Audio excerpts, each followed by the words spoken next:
Fabio on 97 to 99 FM, Radio 1.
Many thanks. As always, as I always do, and I always will do, play my regards to the mighty Tim, the mighty Westwood. Catch him again tomorrow, Saturday night, or later. between 9 and 12, the mighty Team Westwood.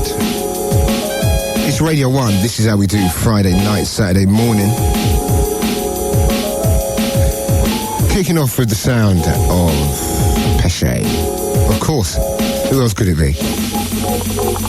We've got a special guest, special guest. Up in the place, the mighty LTJ Bukem. He's going to be around. He's going to be telling us about past, present and future. Of course, his excellent album, Journey Inwards, we will be featuring. We've also got the top 5 mighty rollers tonight. It's all happening. It's Fabio. It's all good.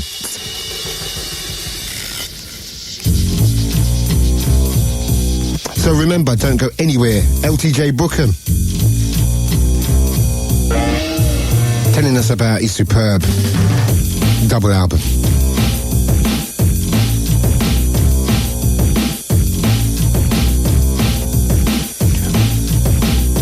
Got a shout to Swerve Crew. Yeah.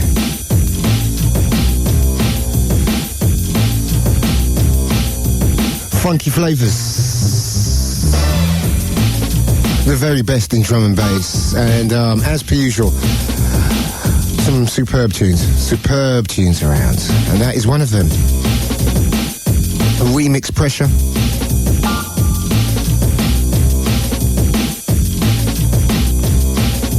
And unfortunately, as with a lot of Peshay stuff, I don't know if that's going to see the light of day. Japanese remix style. That's good stuff.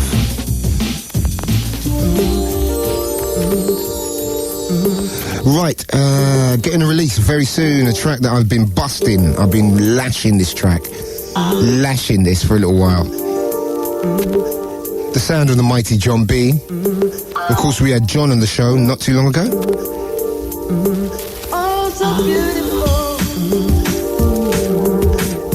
Sending a big shout to John B, also his father.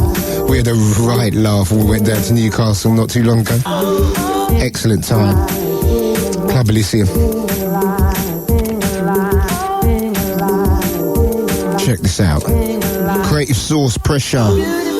Send this one out to Bailey, also DJ Fly. All the Feel It crew. Osh. Rodney, Raf, Cliff, Wayne. Also remember Liquid Funk is out in shops. Creative Source. You know that.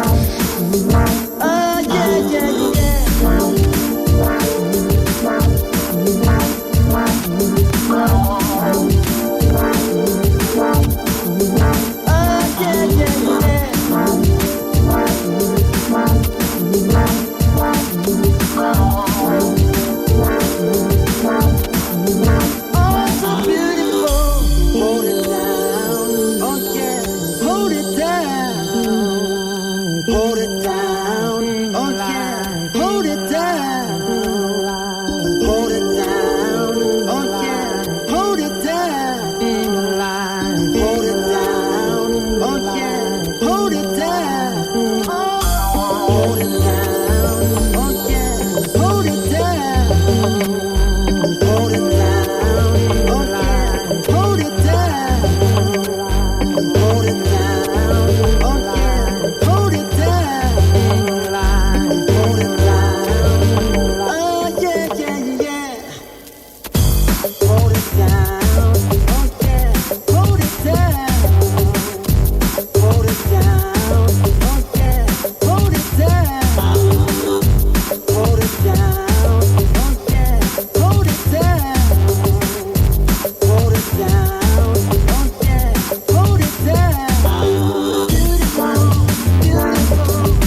one of my favourite tracks.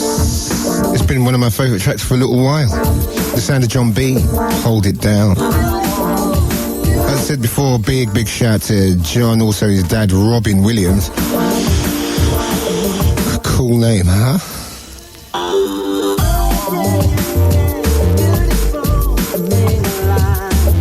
This is the way we flex. Friday night, Saturday morning. We've got the Mighty 5 Rollers coming up very, very soon. We've also got the mighty LTJ Bukem in the house. Of course, the man behind classics such as Apollo, also music, also Horizons, Demons Theme. As important as anyone else on this scene, the mighty LTJ. He's going to be here in around 20 minutes. We're going to be talking. We're going to be rapping. We're going to be telling you what's up.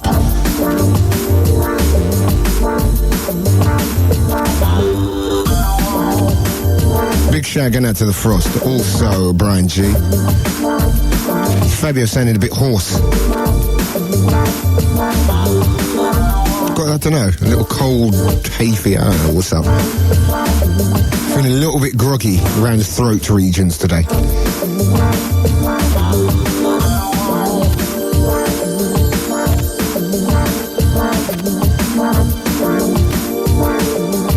Big things are happening this summer.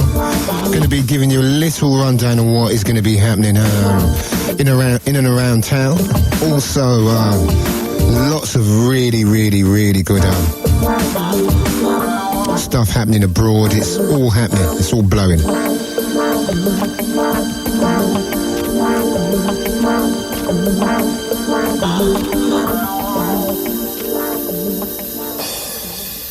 Right, world exclusive. From the forthcoming Primary Motive album. Watch out for the album on Creative Source. Hopefully it'll be ready by the end of the summer. Killer album alongside Caliber, also album coming from him early next year. Some Caliber stuff up later. From the album Liquid Funk, this is the remix. Who's got the jazz? It's Fabio. It's Radio 1, baby.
Radio 1, it's Fabio, it's Friday night, and it's a special night because tonight we've got a guy we've been trying to get on the show since the very start of the show, and he's finally made it.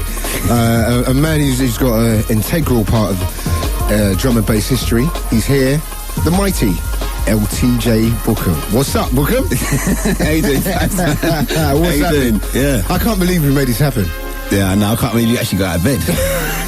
I better get this Friday night, innit? Yeah. Let's not forget that. But it's really good to see you, man. Really good to see you because not too much people see us in the same place at the same time anymore. No, it's true, man. Apart from when I come down to Swerve, which I always make sure I do. Yeah. Give you a couple of people. And apart from when I come down Logical as well. Yeah, right. Yeah. I'm still. No, don't stop. Because the last time I had a valid excuse, which I'll tell you afterwards, but I can't really talk about it on here. All right, that's cool. But I think 95 was the last time you come to my house. You're playing. Is it that long? It is, though. Well, it's really good to see you. So what have you been doing recently? Just completed the album. So I'm just kind of touring this year for the album. At the moment, we're in the middle of a English-based tour around the colleges and the clubs around England. Then the 1st of April, we go to America for a month. Okay. Brazil and different places. Oh, right, he's in Brazil as well, yeah? Yeah. Wow. Something I've wanted to do for a long time, man. Yeah. No, I think I'm going out there in July. Okay. But you know, it's supposed to be hitting off out there. Cool. What? Yeah. Yeah, it's supposed to be really hitting off out there, definitely, man. But we're going to talk all about the album. We're going to talk about your past, present, and future. We're going to talk about all the album stuff, just to get everyone kind of knowing where you're coming from and stuff like that, you know. Because one thing I've noticed about your music is your chords are always very tight, and they're very important to you because you're very it's very chord-driven music. And you know, I know you must listen to a lot of drum and bass tunes and hear some chords. And you're like, oh dear, where are they going with that? It's so off key. But you have been trained classically, I believe. Yeah, I mean, I started playing piano when I was 6. And that was with some blind old lady who I'd go to and like cheat at my scales and fingering and that and try and get away with as much as I could because I wanted to get back out in the street playing football or something. But then when I was 10 years old, I moved to Watford and met a guy called Nigel Crouch who basically came to my house and just sat down and started playing a whole new set of chords and started like kind of like, well, who does this kind of thing? And he was like, well, Chick Corea, Bill Evans, Roy Ayers, Listen Smith. He started like playing me records that I'd never heard, you know what I mean? Took me to see Chick Corea at Royal Albert Hall when I was like 11, and that just kind of blew my head with all the Moogs and Wurlitzers and Rhodes, and that was it, man, for me. I started buying the music and getting into that kind of way of thinking, and he was really, Nigel Crouch was my kind of change of direction in life, kind of reason why I'm here now, definitely. Really your mentor. I mean, ever since I've met you, you've always spoke about him and in really high regard. And I know that Chick Corea gig did something to you as well. Absolutely, man. That just spun me out. Just to think someone could make so many sounds and create so many spaces and atmospheres on a keyboard, on the analog keyboard kind of thing. It was just, yeah, because I remember at that time as well, a lot of people forget, I mean, early electronic music started with people like Herbie Hancock and Chick Corea and stuff like that, and I remember they used to have stacks of synthesizers, and was just doing all this amazing stuff with it, and people didn't really realise what was really happening at the time. You know? Definitely. So was you into the fusion stuff beforehand, or was that the real eye opener for you? I was into everything at that age, early teen, to kind of listen to everything. So I was into like a bit of Police, a Jam, you know what I mean? Mod music, even probably touches of Queen and all kinds of things, do you know what I mean? And mixed in with that, disco, funk and rare groove, and I'm just sure you know everything about, man. Yeah. You're a man of my age, so that's right. Or rather, I'm a man of your age. I knew you'd try and put a little twist on that, you know. Yeah, but you're right there, second time around, yeah. But definitely, man, I was just, I mean, anyone, I think, growing up around that time, you can't not get into those grooves, let's face it. I mean, for sure. People are still copying those ways of arranging music and playing music today because it was so influential, and it had a massive effect on me. So at the time, was you, did you want to become, was an artist what you wanted to be, or like kind of be a session musician, or was you not kind of sure what you was going to do in the field? But being so young, I think you're not sure exactly what you want to do. But I knew that I wanted to be involved in music, definitely. And I kind of joined up various bands and rock bands and playing drums and trumpet, and because I play different instruments as well. So I was like kind of doing this and thinking, it's all right. But then kind of when I was like 13, 14, I started buying a lot of music because of my piano teacher. And all these guys that tell me about played music, like he played music basically. And so I just started going out buying so much music, and then people started asking to play music. So there it was, you know, you remember the old days, man, one deck, massive sounds, massive stack of system, whatever, and just go and take some speakers in a Sainsbury's trolley down to the local hall, whatever, and you'd be playing your music out. And so I got more interested in actually playing it out than playing the piano. So when I was like 15, my studies kind of fell by the wayside, and I just got into DJing, and that was my main thing then. So was this the start of the dance music thing, or what kind of music was you playing at the time? Or was it more the kind of sound system days, that kind of... When I was 15, when I was like 82, 83. So we're talking like Rap Attack Special Edition, Mastermind, early. I was at the first Soul gig at African Centre, that kind of things. Do you know something? I was there, you know. And there's about 10 people. There was about 10 people in there. Yeah. It was so dry in this place. Oh, that's magic. And so, you know, it's amazing. But I'll say one thing, man. Across the tracks, Maceo Max, man. That's when I first heard that tune. I started getting some of JBs and all that kind of stuff. And it was just going, I mean, as well as that, I was also going to like Team Westwood at People's and Radigan Gossips, and going to like see Young Lion, Saxon and Coxon, and I was like kind of getting these all kind of influences from everywhere, and playing them out as well.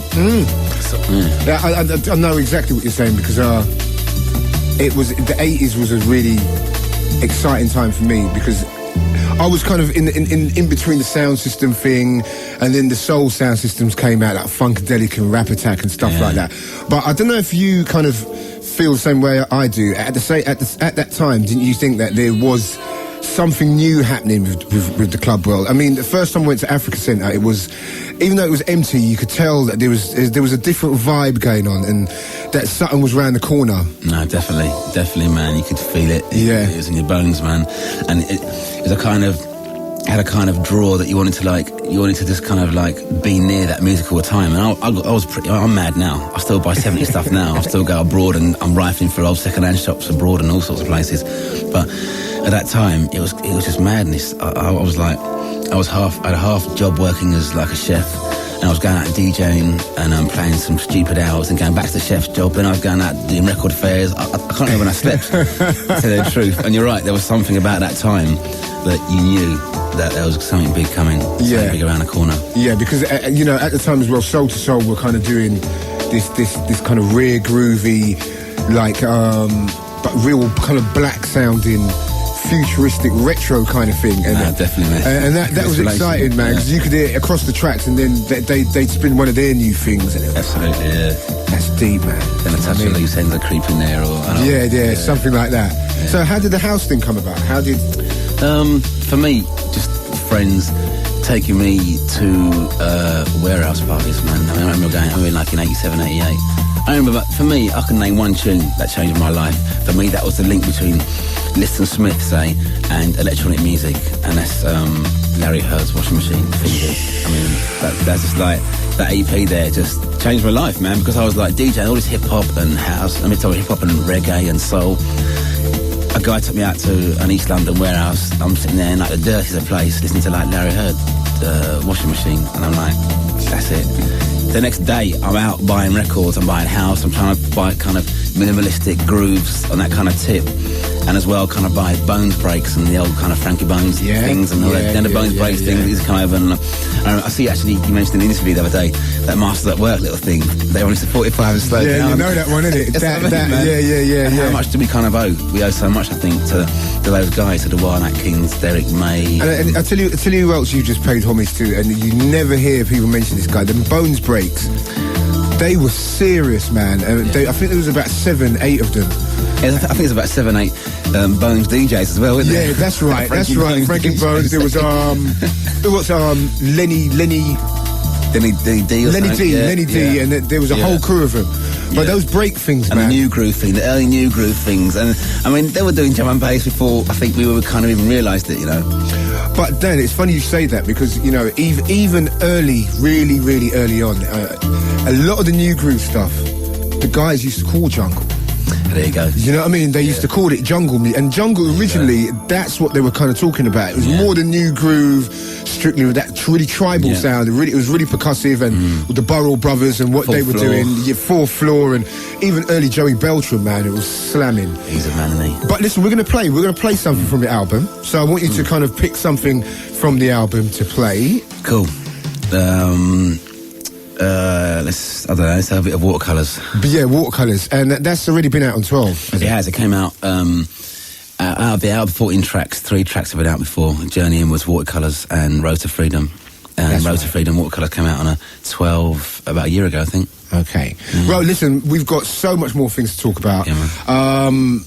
We're going to, of course, talk about the speed era and the early...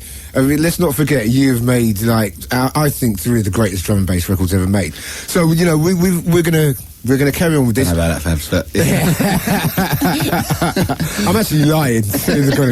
No, but he's made... this guy, this is a legend we've got here. So, we're going to play Watercolours, and so we're going to come straight back after this and talk about the early 90s. It's Fabio, it's Radio 1, this is Hamilton, Friday night. Confidence just wasn't there to go and play a set in front of like 10,000 people, and if it weren't for my brethren there, man, just pushing me up the stairway saying, come on man, get on with it man, what are you doing? And I don't think I would have played that gig. But how did the gig go? Wicked. No, it's wicked. Do you remember 2 kilos? Do you remember 2 kilos. Do you remember some EPs that came out by 2 kilos? Yeah. In the early 90s.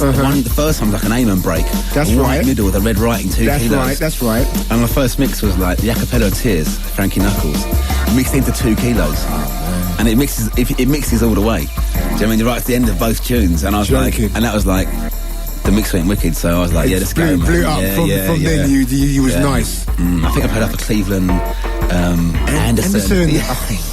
Cleveland Anderson, that's it. Small guy, remember? Really small guy. But Cleveland Anderson. Yeah. Oh my God, you drew out name then. Tintin Energy and other things like that. Yeah.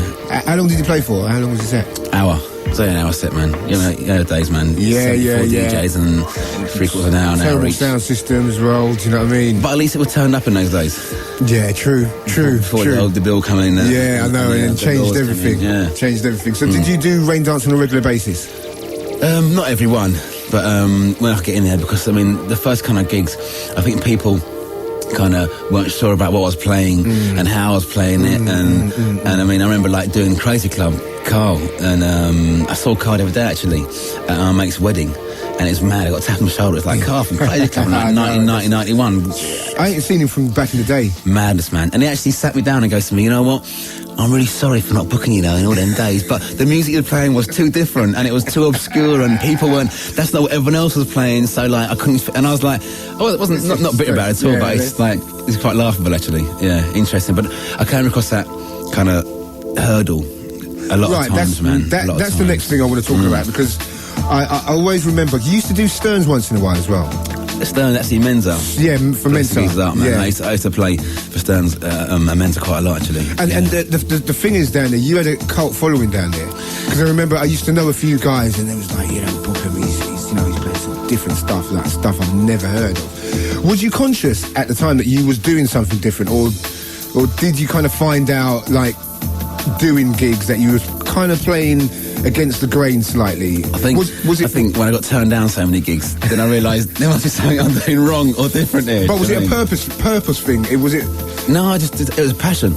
That's right. It was passion. That's right. That's what I wanted to get round to you saying, to be honest with you. Yeah, it was the music that I just so dearly loved, and thanks to a lot of good guys like the early, like the Four Heroes stuff and early Digo and them guys stuff and different bits and bobs that people were making those days that made up my set. I thank those people to the day I die, man, because without that I wouldn't even be able to have my own style in which like music or Apollo or them tunes would have fitted into. So it was just a passion for the music and trying to find a certain style of music that I knew wasn't there, but I knew had to be there at the same time. Did you ever get how can I put it? Was you ever frustrated at the reaction you got? No, definitely, man. Definitely. I mean, I remember going home in tears sometimes, you know what I mean? Thinking, boy, when people said to me, you're not going to play this gig again, or no, this ain't going to work out, and I'd be like, might as well give up. Well, so you really did come across hurdles like that? Really? Major obstacles.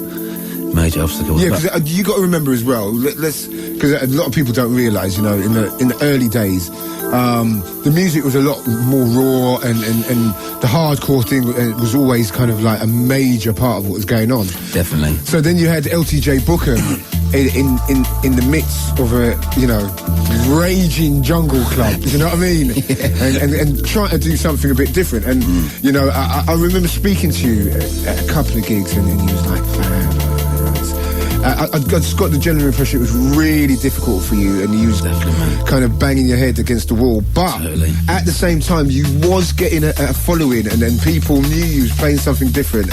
Did that kind of... Was you heartened by that? Yeah, and I think that kind of really uplifted me as well was actually yourself and Groove when I come to Rage in 1990. Right, yeah. 1990, man, I come with this little plate Demons thing. That weren't 1990, Danny. It was 1990. Good Looking was started. You are joking. Good Looking started in 1991. And Demons have been on plate for... You had Demons on plate for a year. That's right. And it was you lot saying to me, listen, man, put the thing out, will you? Kind of thing. Because I had no intention of starting a label or nothing. But that was 1990 that I gave you that plate. I bet I still got the original plate. There's a picture of it on my album. The original Music House. 10-inch. And it wouldn't even fit on a 10-inch kind of thing. Because this was the early days of Rage as well. Yeah. That is amazing. And that kind of... I remember standing on the balcony, seeing you about to play that tune, and I know the feeling that all the new artists get that come to us, Swerve and Logical and things, and give us dates, and they want to hear like the tune played and that. I can totally understand that vibe. So important, isn't it? Absolutely, man. Absolutely. I remember just giving me the tune, he was playing it, and I was like, shit. Oh, sorry. He just said sugar. That word is banned on Radio 1. I was like, God damn. that sounds all right on a system. I never heard it on a big system. So what influenced Demons theme? I think it's funny actually. I listen to Demons theme now. I kind of almost hear 4 tunes in one. I kind of hear these last strings at the start of a tune. Then I hear like a mad ferocious beat coming. Then I hear like even a hardcore section in the middle.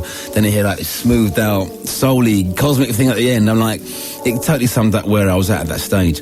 Kind of playing a bit of everything, but trying to find my way. Trying to find my way in what I want to do. And definitely bits of Demons theme are there very much in me today. I mean, Demons theme as well. I mean, I remember everyone saying that the special thing about Demons theme was a kind of trademark thing for you was that your breaks were so tight. And at that time, remember, there's a lot of flabby breaks around, you know, Danny. Oh, do you know what? Oh mate, I'll be listening to my old tapes and thinking, I didn't mix those 2 tunes together, did I? That couldn't have been happening, man. I didn't do that, did I? And you have to check it, man. And we come such a long way in production. It's amazing, man. Yeah. But that was one thing that always struck me earlier on, that if you had a tight break, it would have been easy to mix. So, I mean, I was using like Atari and C-Lab, and it was hard getting things tight, actually, but you tried your best. Right, we've got Danny Bukem here in the studio. We're going to play another track from the album. It's Our World. You've got a little story to tell about that. Yeah, Our World's a bit of a funny track, actually. It happened last summer, and the kids from next door were just playing. They come around my house all the time, man, to play with my dog, because I got a dog last year. And they just came round, and my girlfriend was like, Antoinette was sitting in the garden just with a mini disc and just talking to them about music and their life and different things, and literally talked to them for about 25 minutes, and all the excerpts of chatting from the kids on the tune, and just from that 20 minutes. Oh, right. Wicked, and then man. talking about their experiences, but it's kind of funky, man. It's very natural. It's very natural way to talk. You know how if you kind of try to get some kids to say something in the tune, it might come over as you heard them. Yeah, exactly. But this was like totally natural with stutters and... Wicked. So this is Our World from the album. It's Danny Bukem in the house. We're going to enter the speed era straight after this. It's Radio 1, it's Fabio. In his house, 2 boxes of records. I had to walk upstairs, the lift was broken out, and just carry his records upstairs, and then go, like 2 Citronics. Do you remember them decks? Citronics, like 2 little knobs on the side. They were impossible. Oh, listen, man. But I learned to mix on them. I got tapes from like mid-80s of me mixing on these Electronics. Well, you still got the tapes? Yeah, I've got every tape I've done for the last like 15, 20 years. You're joking? Oh yeah, every tape, that's man. Wicked. That's tape, good. Yeah. And basically we kind of taught each other how to mix up there on these decks, and that's how I started. But no, I just used to practice like every day for like literally like, I don't know, 15, 16 hours a day just playing on my decks and just trying to get something tighter and tighter and tighter and tighter until it was almost perfect. But I'm always kind of looking for the perfect set. I'm always looking to go out and play the perfect set and go out and Of course, yeah. I don't think I've found it yet. I mean, I don't know what's going to happen. I'll do it if I give up. Yeah, that was it. That's what I've been looking for 15 years. Later, like, don't put me again. The rest of it, I've given up. Yeah. But, and another thing I noticed was the fact that you never clashed chords when you was mixing, which is very important. You did a kind of like beat mixing thing. You do mix very cleanly, and and I think that's come from your training as well. Yeah, and how you want to hear music, I suppose. True. It's like if you're making a record, would you put like one chord that's so out of key with another chord together on the track? I mean, some people do and can get away with it. Yeah, can get away with it. It works. That's quite special when it works. Yeah. But for me, it was the same as playing. If a chord's coming, if you're mixing over one chord with another chord, if it's out of key, it's going to sound wrong. Yeah, so right. Don't do it, kind of thing. I don't know. It's just something I kind of maintained and want to always kind of maintain. So is mixing really still important? DJing? Oh, definitely, man. DJing for me is as important as making the music, as important as talking about the music, and media and press and that kind of stuff. And I think these days as well, you can't just be a DJ. You know, back when we're talking about like 88, 89, you could go out, get a few tunes, mix a bit, not even that well. Yeah, that's right. And you was there, man. You was there on a big centre stage kind of thing. Definitely. But nowadays, as you know, it's a lot harder for kids, and I think there's 1,000,001 kids out there that can mix ultra tight. I think you've got to be like a producer and a DJ and an A&R man and almost a record label boss, and kind of combine all these like 4 or 5 things to create your own kind of style and sound. That's true. DJing is as important as all those things to me. Definitely. Right, we're going to talk about a really important time in both our lives. And that was the hugely misunderstood speed. And you know the reason why I tell... Why did you say misunderstood? Because a lot of journalists, or whenever I speak about speed, people never understand the reason why it really came about. Because, you know, when it happened, a lot of people were like, oh, you lot are disrespecting the music and you know, this intelligent drum and bass tag. And it's like we kind of set out to kind of do a club in the West End and make it this kind of celebrity hangout. And it started... Please.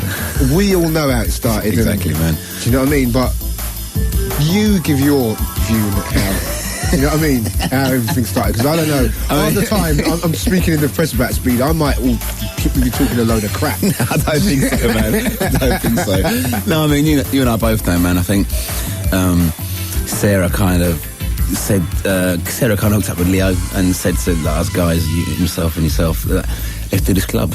We know you're playing slightly different music. There's a kind of a funk element, there's a music element there that's not kind of being pushed in any way that we felt could be pushed. And also I remember I desperately wanted like to have a place in London that everyone could go to every week and actually hear it, rather than travel like thousands of miles everywhere to try and play music to people. It seemed like it needed like that central place, and as well for me, that's the main reason, you know. I mean, in the first place, there was no one there. Yeah, there was me and you playing to like a bunch of your mates, a bunch of my mates. And this was on a Monday night, remember? Exactly, yeah. On a Monday. Yeah, and Sarah and Karina screaming. Yeah. Sarah and Karina, as usual, screaming, and there was no one else in even the staff went home, I think. But you thought it was full, because Sarah and Karina was screaming so loud, man. But even though it was empty, we wouldn't have done it if we didn't think that there was... something could work with this. No, definitely.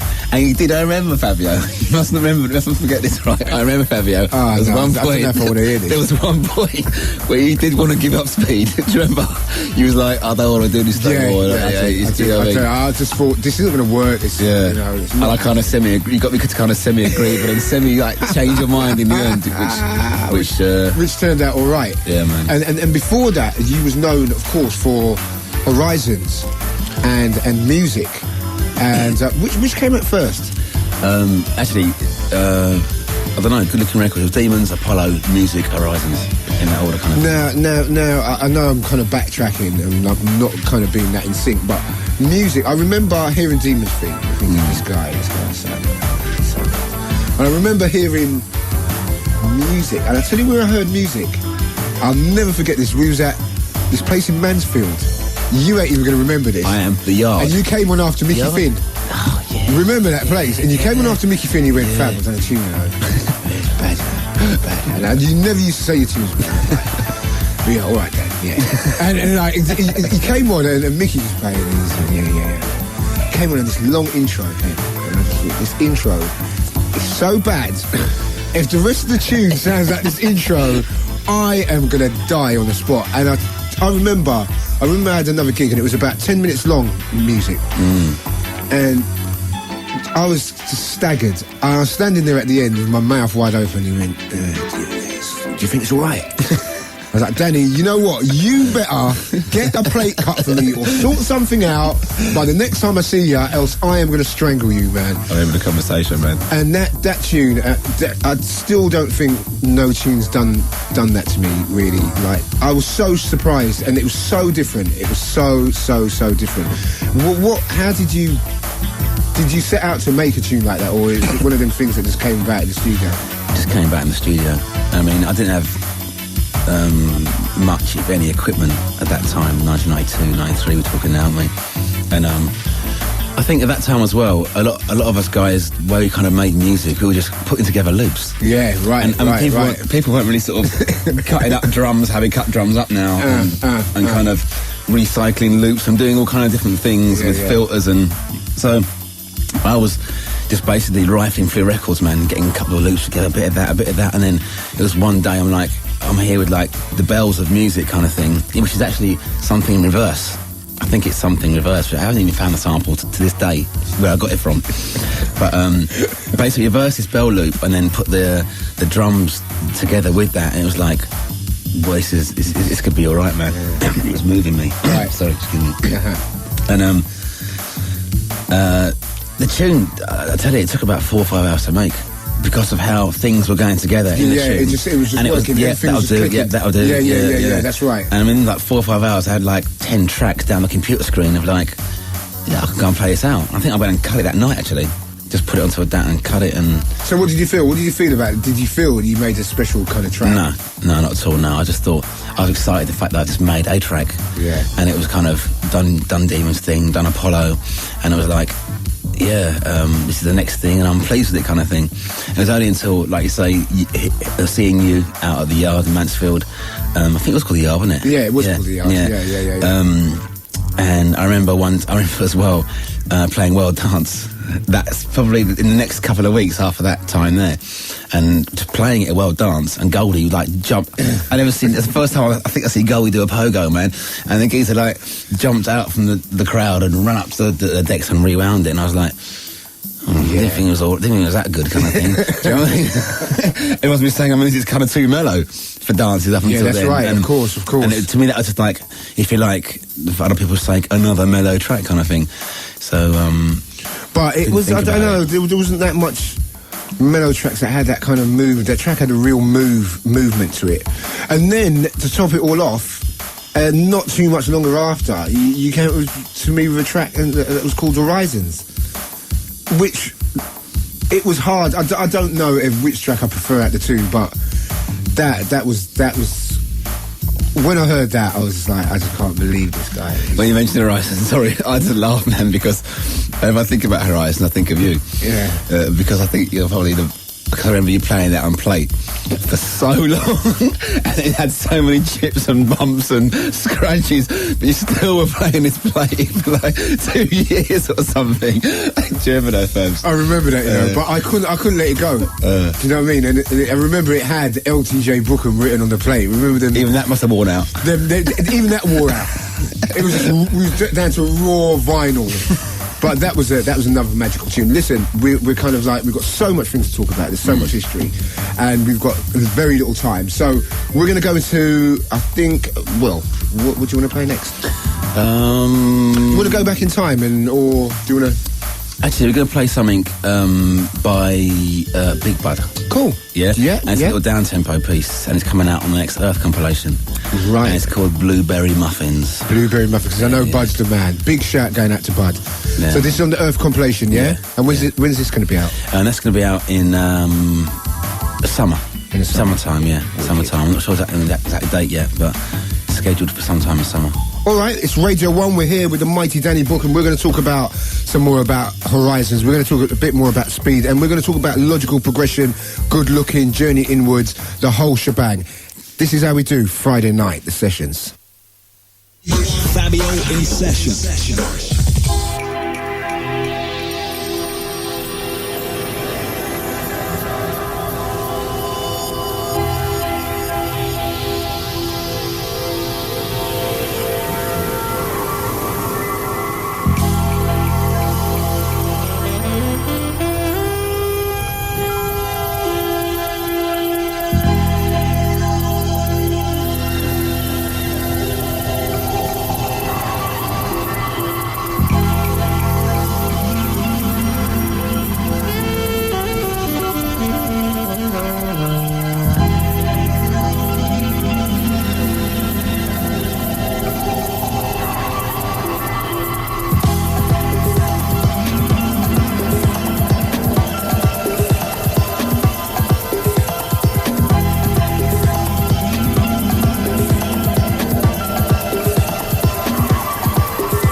Here with the mighty Danny Bukem, and that was Bud from the forthcoming Earth compilation.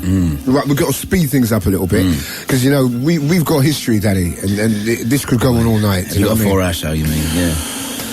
And I've asked them, but you know, they turned me down.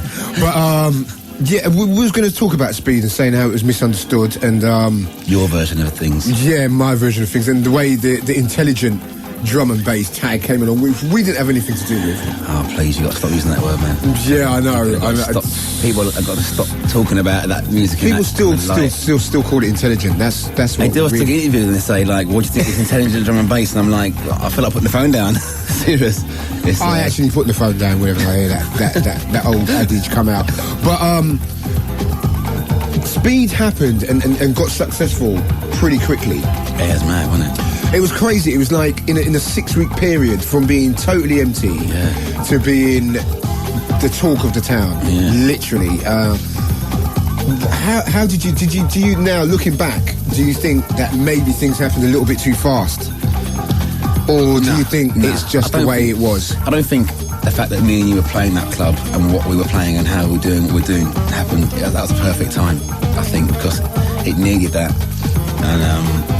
And that's one of the best times of my life, to tell you the truth, and kind of spearheaded what I went on to go and do with Good Looking and Logical.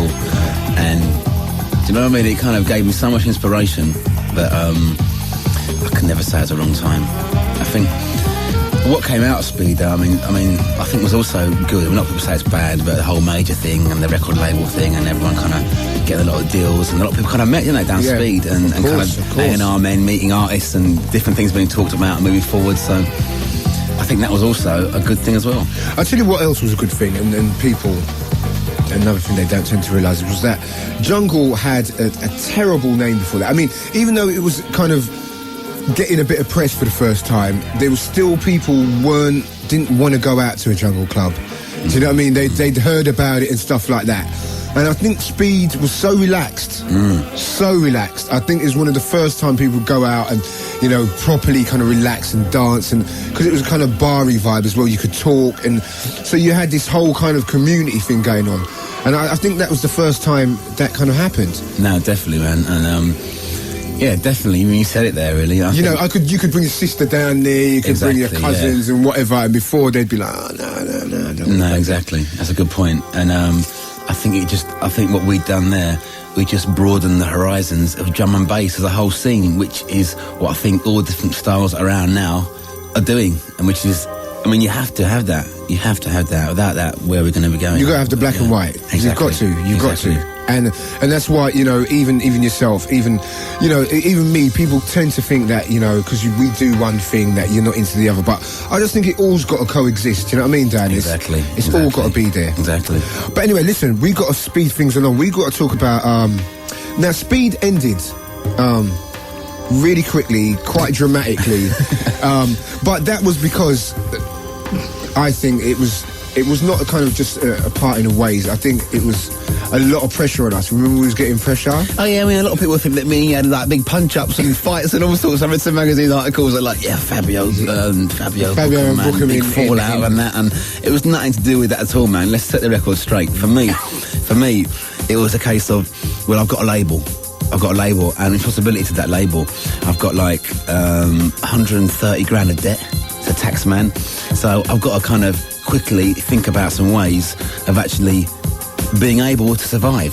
Because at that point, everyone's looking at us at Speed, thinking, yeah, major success, massive, it's going on, it's little wicked. Club, listen, man, I was going home like thinking, how am I going to get up the next day? Is my car going to be there the next day? Is my studio going to be in my house? Do you know what I mean? So I had to kind of do a lot of things, and that's why I done the deal with London Records for the first Logical album, which gave us some cash to actually move on and stay independent and actually still be here, being able to talk to you about the last 5 years.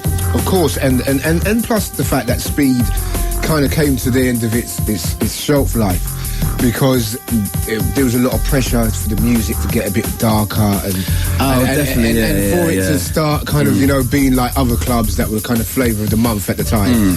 I don't think we'd ever stopped it because of that, though. No, it wasn't. It was because, but you're right, it's a good point. That had, remember the little come-tos that happened. Not with us two, but but certain other people involved. Yeah. Didn't kind of look like the kind of styles. Didn't really kind of understand where we was coming from. Yeah, Leo. But Leo did. let's get things straight. It was Leo. It was Leo. No, let's not beat around the bush. It was Leo. And the album, of course. You took a bit of time off. How long did it take you to kind of... 8 months last year.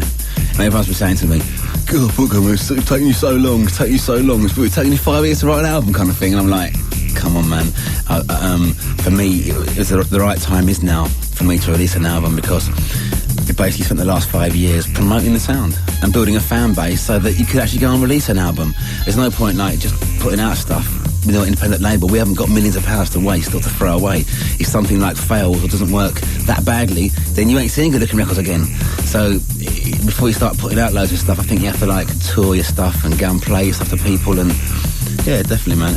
And also it was kind of putting out the compilation albums as opposed to artist albums focused on several different artists. And so you got, it's not just Danny Bukem, do you know what I mean? There are like Intent, and there is like Artemis, there is like different people that are involved that also make that same sound or similar sounds. And that was important to me to build those guys up, because those guys have helped me get to where I've got to. And what's plans for the future, like compilation-wise? A lot more compilations coming out, stuff like that? But more so like artist albums, definitely, because now mine's out. I think that's kind of led the way. Yeah, all the other guys are like buzzing. They want to go do an album, and I'm quite excited about that, because I think we're going to get a lot of diversity in what they make, as they've shown. So blame easy. You know he's got to come with little things, man. Oh man, that geezer. He's got to come with little things. That geezer makes me sick. He plays music out at the weekend, and I'll say, "What's that tune?" He go, "No, I've done it last night in 3 hours." I'm like, "Well, you can put it out?" "No, I don't like it." He's like, plays half his set of stuff that is just like made up, that he just like does to mix in between tunes. So I mean, his album's going to be bombastic, man. Yeah. But your album, I think. As well, a lot of people will be surprised. Yeah. I think that's great that you've gone out to kind of shock a few people. I haven't though. I mean, I'm glad you said that. Not gone out to shock people, but it will shock people. Okay. A few of the tracks, do you know what I mean? It's a slight departure from. Do you know what I mean? There's tougher breaks. You think so, yeah? Yeah. It's like harder breaks, yeah? I do think that. I think on a few tracks, the breaks are tougher. I think the sound is a little bit tougher. Okay. I think it's kind of, it's not got the smooth edge that people really would expect. And I think that's great. I think it's great. To say that as well. I know, don't get me wrong, the production is smooth, but I think the overall feel it's got an edge. A change, yeah. Do you know what I mean? Which I think is great, but that wasn't done on purpose. No, I just went in and just done it. People been saying to me like, "Well, isn't it like a pure drum and bass album?" I'm like, hello man, wake yourselves up, man. Do you know, the first tune I bought was Jam in the City 1977, and gone through like Roy Ayers, Mayfield to like different, you know what I mean? So like the first tune that I bought wasn't a drum and bass tune, and I've gone through so many styles and genres of music. You've got to pay your homage, man. Listen, man, and that's why I'm here today. So how can you make an album and not put the things that have got you to where you are today on that album? Sure. So those like people like yourself, and I don't know, maybe people like the same kind of age will understand different styles and why, because you've been through similar kind of things. The youngster that kind of heard LTJ Bukem from like the last 3 years were thinking he was scratching his head, do you know what I mean? He was thinking, what's going on, man? But there again, Woody, when we've been putting out like Earth and Soul Food and different styles from 5 years ago. So the precedent's been set anyway. Exactly, you know what I mean? So definitely. And a lot of people were saying, why is there a house tune on there? I'm like, well, listen, man, like, you know what? Don't I'd talk be about like, house. Listen, shut up. Yeah, exactly. Who are you? Actually, what is your name? Do I know you? Bye bye. Yeah. But that's you gotta. It's a history, especially your first album. Definitely. It's everything that's gone Past, before, present, and it's future, past, present, future, and it comes out, and the detractors, if you go out on a limb, you'll always get detractors, Danny. And I've said that for you from way back in the day, man. Do you know what I mean? And now I know that you really don't give a toss. And that's great, because I don't think you ever have. And and no matter what, I mean, I was even speaking to Grooverider the other day, and he said, you know what? When you walk into a club, you see the top DJs, no matter what genre they're in, no matter if you're into them or not, you know it's them playing. And they've got their trademark, do you know what I mean? And you know it's them. And you, without a doubt, you've always not compromised, you've never sold out, and you've always done what you believed in, which is a hard thing. I know, but I think it's the only thing. I think, as a point you picked up on there, I think music goes backwards when people make music for like A&R men or for commercial societies or for, do you know what I mean? At the end of the day, I think we've all got to make music that we truly believe in. Otherwise, we're only going backwards. That's right. Simple as that. That's true. That is so true. I've only ever been able to make what I actually believe in, because that's going to represent myself in the best way. It's like DJing. You ain't going to sit and play like top 10 tunes. Well, I personally can't sit and play the top 10 tunes that are out on the drum and bass charts, if you like. I can't play those top 10 tunes out, because I might not totally believe in all those tracks. And when you don't believe in those tracks, you ain't going to mix them how you can mix them. But you believe in 20 tracks that you're going to play out in the next 2 hours, man. Let me tell you, you'll be mixing them unbelievably. Yeah, that's true. Yeah. That's true. I mean, someone said about you once, I made a quote, that you play like your life depends on it. which is true. That's a good quote, actually. No, it is a good quote. And that's, that is because, I read another quote, I think you were doing something with Tori once, it was really funny. And you said to him, would you play a record you didn't like? And I think he said, yeah. And you said, how could you do that? And that is true. I don't know how someone could play a record they couldn't stand. No. And be happy with themselves and come out and think, you know, I'm happy with what I've done tonight. And right, future, what does it hold for you? What's going to be happening this year with Danny Bukem? Gonna really get into the label, and basically all this year now I'm touring. Change this year, just booked up until way beyond. I think next year I'd like to get back in the studio because I'm already like getting itchy fingers because I've been in there for so long last year. I want to get back in there and write things, so I definitely want to do like another album as soon as I possibly can get in there to do it. Signing a lot of artists from abroad as well. Like we just found Makoto. Oh, Makoto, yeah. Major talent, that guy. Exactly, yeah. Which is kind of surprising when you get like all these things from Japan and they're just like, so rubbish, so whack. Yeah, so whack. And then Makoto comes out of the fire, man. It's like bang on it, gentlemen. So artist album coming from him? Definitely. Probably about 2 years though. We'll try and build him up and get him a name that he deserves. Just signed some guys from Greece as well, called Intersperse. And some guys in America, and some guys from Germany as well. And that's a big thing to me. I want to have my expansions, good-looking ambassadors like in different places, so kids can like not feel too frightened. They can see like, okay, this guy can do it, so we can do it. Right. Because I think a big thing in drum and bass is abroad. People think we can't make tunes like they can make them over there, and so they don't bother. And they can. Exactly. And it's so nice to hear something from abroad because it's always got a different flavour. Yeah, exactly. Do you know what I mean? Because they're not hooked up with this kind of London and England vibe. It's always got a different kind of feel to it, and something from where they come from. You know, it's from their heart. Yeah, totally. Exactly. It ain't like twisted in to fit a certain kind of whatever. Earth as well, as I said earlier, and Soul Food. We're going to have a Soul Food compilation. Also, I've just booked Progression Sessions, which is coming out in a few months' time. And MC Conrad. Can you believe this? MC Conrad is making Logical Progression 4. You're joking? He's already made like 8-9 tunes, and half of them are wicked, unbelievable. That's good. That's something that I know he's wanted to do for like years and years and years. And you know when Connie's in the studio making tunes and things are progressing. Yeah, in fact, I can say about you know when Fabio's made a tune, you know this scene's progressing. You know when I'm making tunes, this world is probably going to come to an end very soon. But Dan, listen, it's been a pleasure, and it's been we could seriously, I mean, it sounds like a cliche, we could talk all night. Absolutely. And there's so much bits that we haven't covered, but I tell you what, man, when you get the next album done, I'll have you back in here, man. I'll have you back in here before the end of the year. Yeah, definitely. And we can talk some more, but it's been an absolute pleasure. The album's wonderful, and when's the release date on that? 27th of March. 27th of March, go out and get it. 14 tracks, great production, Danny Bukem at his very best on Good Looking Recordings. Also, watch out for the Earth compilation, and watch out for anything good looking in the year 2000. Right, while Danny's here, and I know Danny's bought enough tunes, and we didn't have enough time with the interview, so we're going to let the man do a mix. We're going to let him mix for half an hour. It's going to be a pleasure. What's going to be on this mix, Dan? Boy, a bit of a mixed bag, really. I mean, talking like drum and bass from, say, 94 through to like 97. A lot of tracks from like Speed that we were playing. Wicked. In a heyday of Speed. Just like a mixed bag, really, but just some memories. Yeah, check it out, man. All right, man. Mix it up for you. Yeah, let's go. All right, man. Get your headphones on. Go. Danny Bukem in the mix, half hour. It's Radio 1. It's Fabio, live and direct. Radio 1, Fabio in session.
Fabio for Radio 1.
Fabio on Radio 1.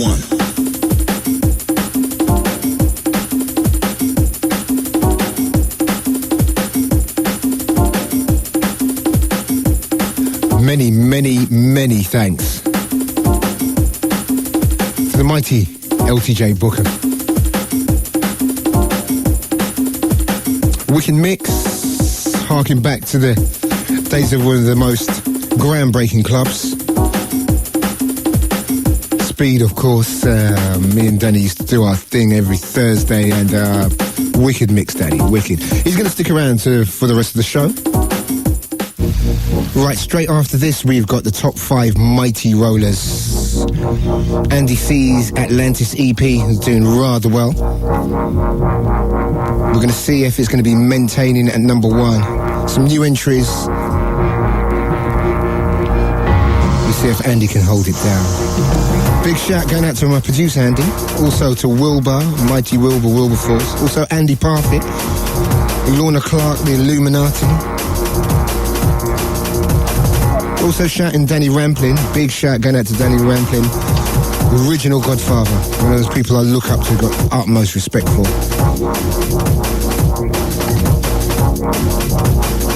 Send this track out to Max. But I know you can feel this. It's Fabio's Radio 1, live and direct, Friday night, Saturday morning. Coming up at 4, Clive Warren.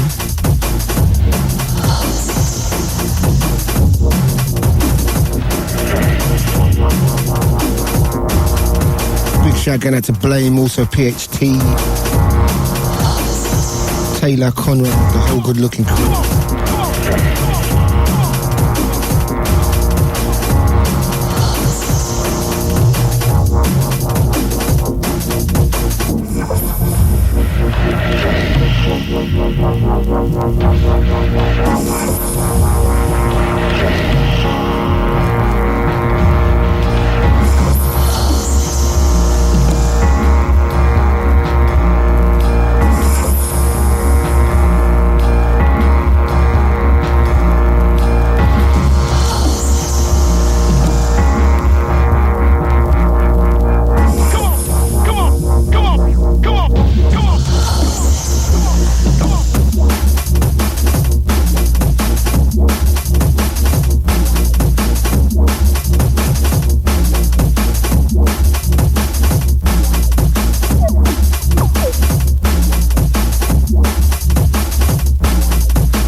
Sending a big shout going out to Caliber.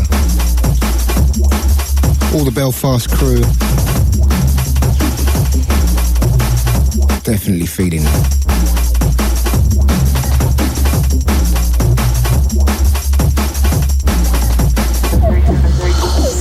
Remember a Caliber album coming up, hopefully 2001.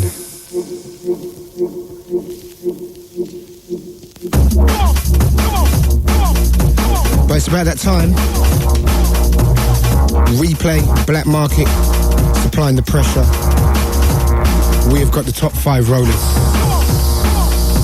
coming up. The mighty 5 rollers going down. Number 5. The biggest tunes. Number 5, we've got Ill Figure down 3 with a track entitled Nimrod Dope on 00.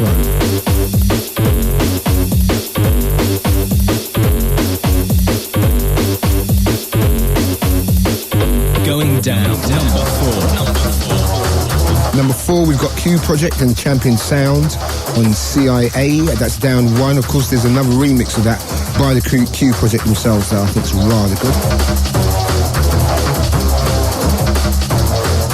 The mighty 5 rollers going up. Number 3. Number 3, we've got Technical Itch from Bristol and a track entitled Parallax on Technical Itch Recording.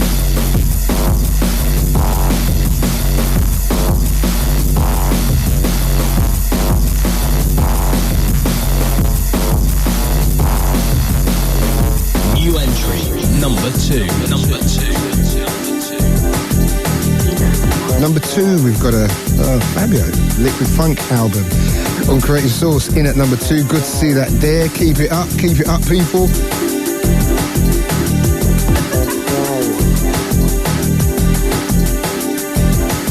The mighty 5 rollers, number 1.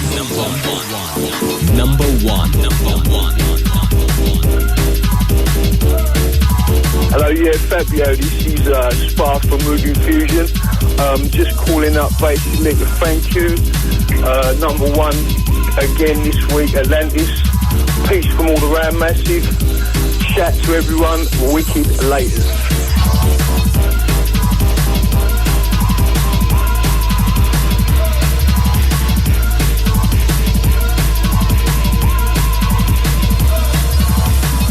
The mighty 5 rollers.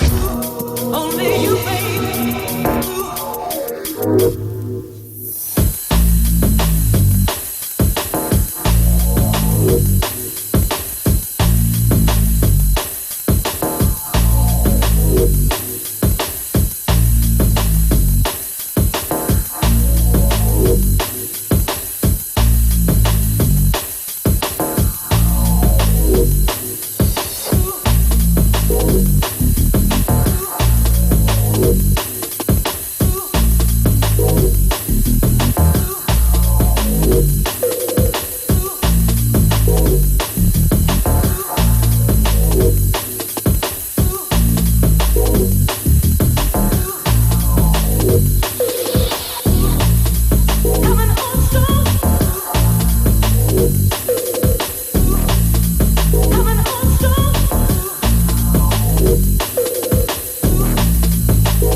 shape of things to come.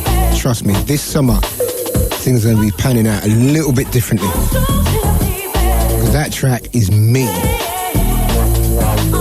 Bad tune. Coming on strong, Fellowship. That is tight. Right, it's been a show. It's been a power-packed, action-packed show tonight. Many thanks to the mighty LTJ. Remember, the album Journey Inwards is out in your shops very soon. I think in a couple of weeks, some good-looking recordings. Catch it. It's hot. Also, this summer, a lot of hot things going on. And pretty apt to this too. Love Parade. That's going to be happening. That's going to be hot. It's going to be Radio 1. Also, Radio 1, once again, Pasha. Alongside Ministry of Sound, Ibiza Style. Also, Clockwork Orange, Ibiza once again. Iron Nap is happening. Also, the Gatecrasher. We're going to be flexing over Gatecrasher very soon. So, things are looking rather tight. Remember, you can catch us each and every week. The unearthly hour of 2 till 4. But you know what? We're just doing our thing. Things are tight. So I think that's about it. Swerve on Wednesday. I will not be there, unfortunately. But Q Project, Bailey and Addiction is going to be in the house. So represent.